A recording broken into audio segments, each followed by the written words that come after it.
All right, so these are my disclosures, and the relevant disclosures concerning this presentation are that I'm the co-chair of two of the trials in the area, that's Rocket AF and Pioneer. So here are some of the challenges. We are going to briefly discuss what's happened in the trials, but okay, that's the trials. What about real life? Because many people were excluded from the trials. And then there's the challenge about balancing risk and benefit. And you've already heard elegantly from Bernie Gersh that patients may not persist with therapy. What about the fragile elderly patients who are most at risk? And then our patients don't just present with problems in the venous circulation, they may have arterial as well, and we've got to know how to manage bleeding in the real world. So let's start with a summary. Here's a summary of the major trials, and you can see from this summary that in fact there are some remarkable similarities. If we look at stroke and systemic embolism, each of the major trials shows clear indications for a reduction in stroke and systemic embolism, 0.65, 0.79, 0.79, 0.79. Death from any cause, 0.88, 0.85, 0.89, 0.92, and about a halving of intracranial hemorrhage. So we accept that there are some consistencies across the trials. But please remember, the trial populations are not the same, and we need to take that into consideration. This is shown graphically in this slide, where you can see the impact on stroke and systemic embolism, and it's slightly more prominent, you can see, for dabigatran and for apixaban than it is for Rocket or Engage. And here you can see the impact on major bleeding, and here the most marked impact is seen in Aristotle. But I mentioned that we must be conscious that the agents are not the same, and for example, the bioavailability varies from 6.5% with dabigatran to more than 80% with rivaroxaban. But very importantly, renal clearance also varies.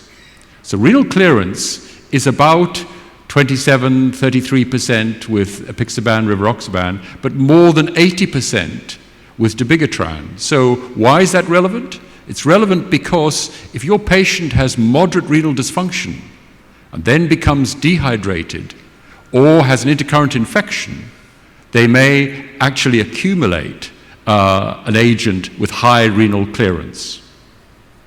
And there's been a lot of confusion about half-life, but you need to distinguish between the biochemical half-life and the biological half-life. Let me give you an illustration. Aspirin. Aspirin, the biochemical half-life is pretty short, but the biological half-life of its effect is much longer. So these agents, although they may clear biochemically and have a peak, biologically they last longer. Now, when we're looking across studies, it's really important to know what is your gold standard. One of your gold standards is to say, let's look at what happened with warfarin, the reference warfarin in those arms. Now, if we were dealing with a similar population and a similar way of measuring bleeding, then you would expect the event rates to be the same. But actually, this is very interesting, because what you look at is you'll see that for two of the studies, the rate of, here we say, clinically relevant non-major bleeding is about 10-11%. That's perhaps to be expected. It wasn't measured in RELY. In Aristotle, it's about 3%. Interesting. Either that's because the population is very different, or the way in which bleeding was measured may be different. And actually, it can't be just the population, because the population characteristics are quite similar to those of Engage. And here you can see, for example, the rates of this bleeding measure were much lower in Aristotle, both for the warfarin arm and for the active arm. So when you're looking across the trials, yes, there are many features in common, but remember, the endpoints may not be measured the same way, and the populations may not be the same. I'm going to talk a little bit about the Garfield program. The Garfield program is the largest international, a multinational program in atrial fibrillation, and the patients have got their different cohorts recruited from 2009 all the way up to the present day, and the patients are very carefully characterized in terms of their features, and there's an audit and quality control, and there is it's compliant with the Declaration of Helsinki in terms of its design. So what can we learn from studies like Garfield? Well, first of all, no surprise. Treatment is changing over the course of time. Okay, that's pretty much to be expected. If we look back in 2010, we can see that treatment was about 57%.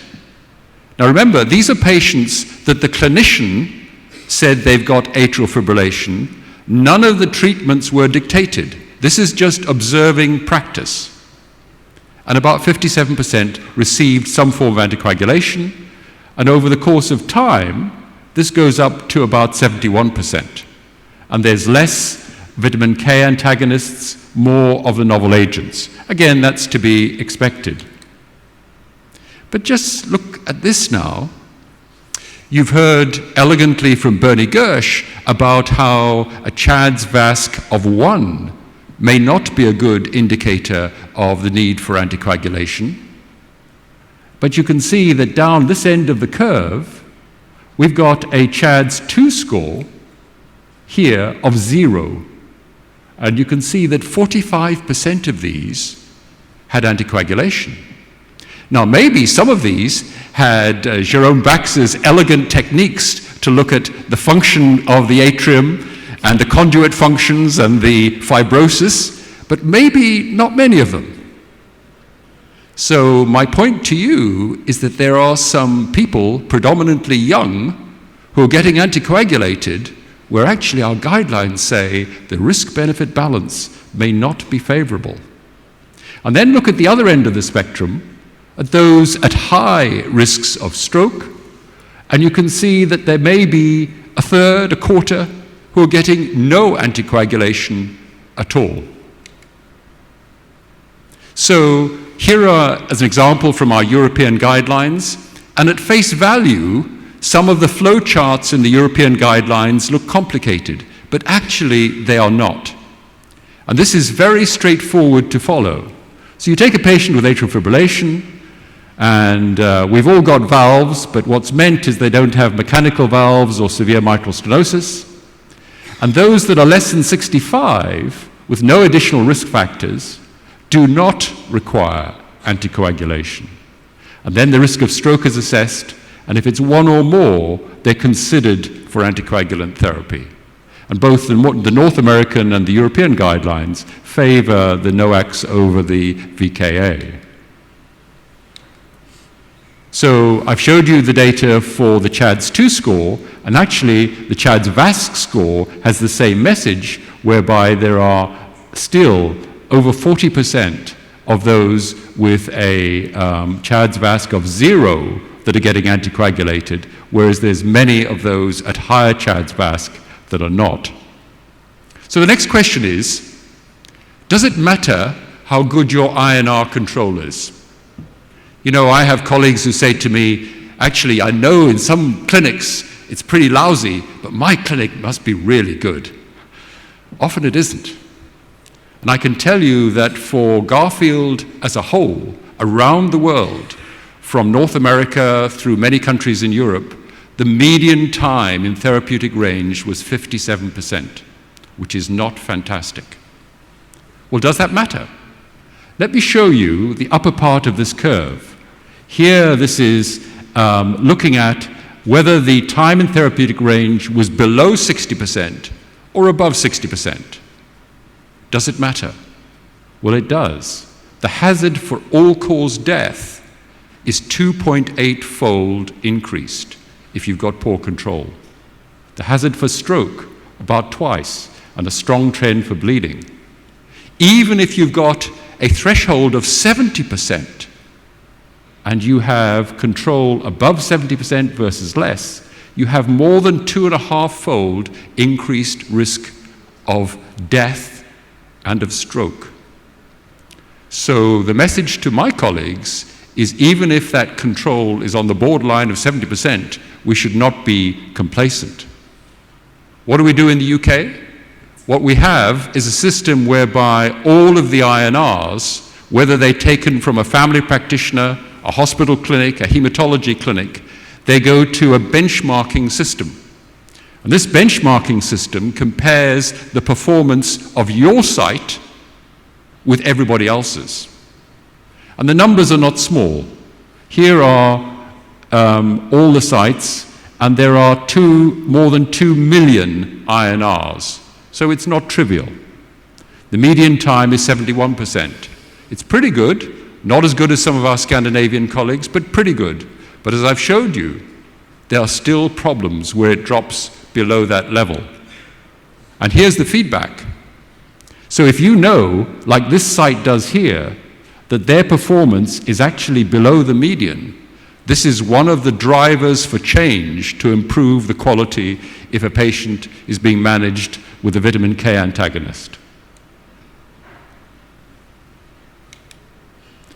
Okay, so I've talked a little bit about the trials, but there are many patients excluded from trials. And some people say to me, okay, well, what about the patients that weren't excluded? Perhaps their bleeding risk and their complications would be even higher. So there are two studies. These are from the US Department of Defense.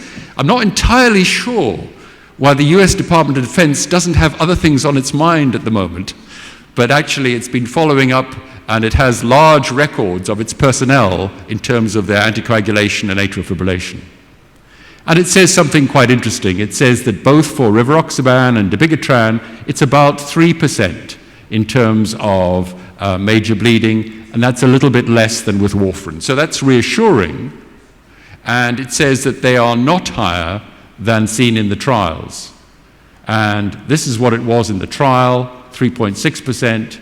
In the German prospective Dresden registry, 3.1%. In the US Department of Defense, 2.9%. So at least it's reassuring that it does not appear higher in the real world. Next question. If you have a bleed, how in practice is this managed? And the answer is most of the bleeds are managed conservatively, more than 60%. Some require some surgical or interventional technique. Many require red cell transfusion, but very few require additional risk factors. And the novel agents have less case fatality than with warfarin. Oh, that skipped.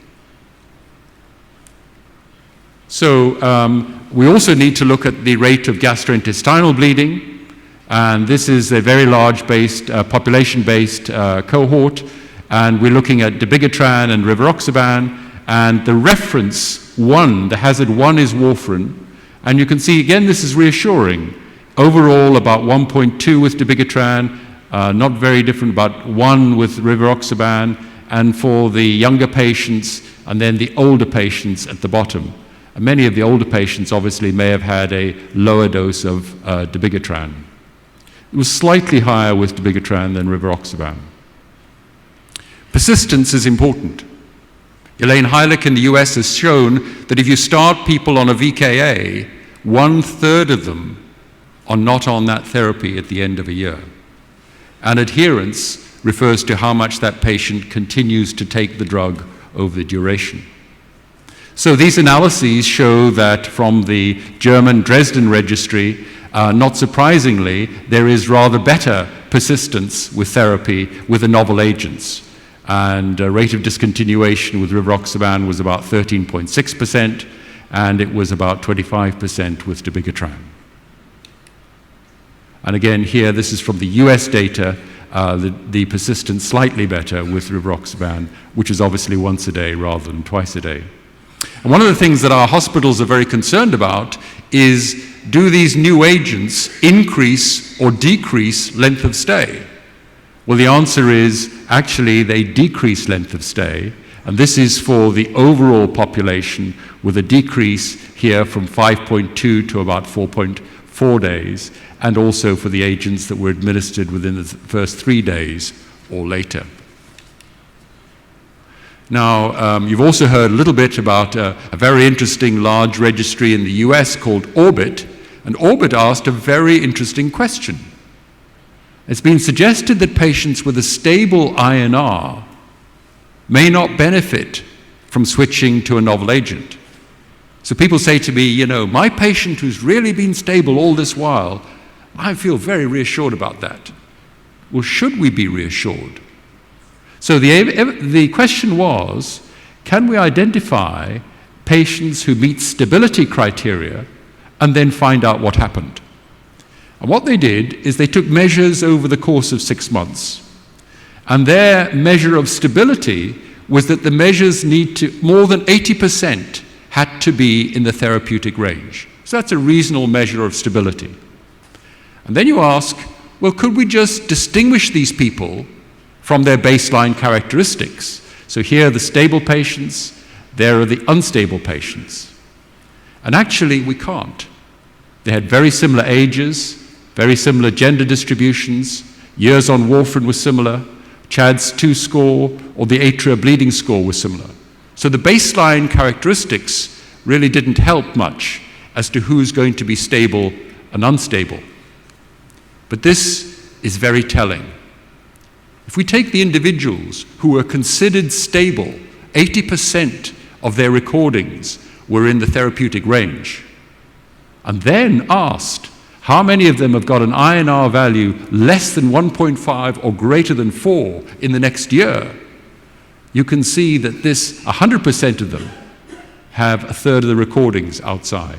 Half of them have half the recordings.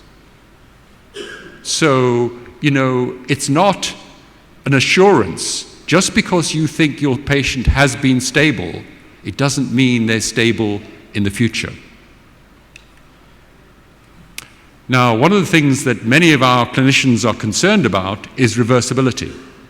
The first agent to get reversibility with an antibody was dabigatran, and the next to come along, presented at this recent American Heart Association, was andexanate alpha, which is produced by a separate company. And the andexanate alpha works for any of the anti-10As, not for dabigatran, but for any of the anti-10As. And you can see that this is, in this study, on the left is apixaban, on the right is rivaroxaban, and on the black line is if you give the anticoagulant, the NOAC, the black line is the gradual decay of the 10A activity, and very similar for rivaroxaban and for apixaban. But if you give this andexanate alpha, shown in red, you can see that you go from more than 220 units, nanograms per mil, down to 0 in about 2 minutes. And that's true whether it's apixaban or rivaroxaban. And this is just one bolus, but you can give a bolus plus infusion. Are you going to need this often? No. But if you've got a patient who has a road traffic accident or an emergency procedure, then to have it available is useful. Now, our Danish colleagues have looked at the question of cost-benefit and the net clinical benefit. And they've asked about the benefits of NOACs versus warfarin in the Danish National Patient Registry. And they looked in 2 groups. Firstly, if you've got a low bleeding risk, has bled of 2 or less, and they said, is the NOAC better than warfarin? And overall, it is better than warfarin. If they've got a CHADS-VASc of 1 or more, it's better, but even stronger impact if it's a high CHADS-VASc score. Then what about the groups who had a has-bled score of 3 or more? So these are at some bleeding risk, obviously not so high that they're precluded from anticoagulation. And if they've got a higher bleeding risk but a low vascular risk, then there's no real benefit. But those with a high ischemic risk do benefit.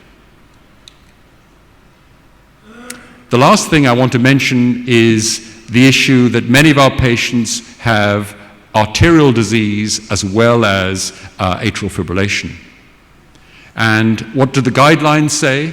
The guidelines currently say that if your patient with atrial fibrillation needs a stent, warfarin, clopidogrel, and aspirin are the reference standard. And so we're testing this in the PIONEER AF trial, and we're testing it using the guideline reference, which is the VKA with dual antiplatelet therapy for as short as possible. That's the reference arm. The comparator arm is, for example, in the top here, which is a Wust-like strategy, 15 milligrams of rivaroxaban plus clopidogrel, and the middle arm is an Atlas-like strategy. And you know that the Wust study conducted in the Netherlands and Belgium was a very interesting study. They compared triple therapy of warfarin, clopidogrel, and aspirin versus warfarin and clopidogrel. And there was less bleeding with a single antiplatelet. But they stacked the odds because they required everybody to have the triple therapy for a year. So we hope that this will help resolve this question, and this study is in follow-up, and we will become unblinded at the latter part of this year. So in conclusion, what do we know? We know that the NOACs from the trial data versus warfarin have reduced rates of stroke and systemic embolism. That is secure overall. They have similar or reduced rates of GI bleeding, and the rates of fatal and intracranial hemorrhage for all of the NOACs are reduced. What do we know about the observational data that are collected in people that would, including those that would not be in the trials? In fact, the bleeding rates were comparable or lower in the real-world data than in the trials. There was improved adherence and persistence with the NOACs compared to warfarin. That we must remember that poor VKA control increases the hazards and is associated with increased rates of stroke, death, and bleeding.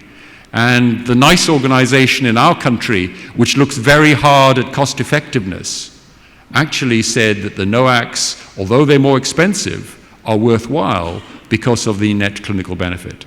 Thank you very much.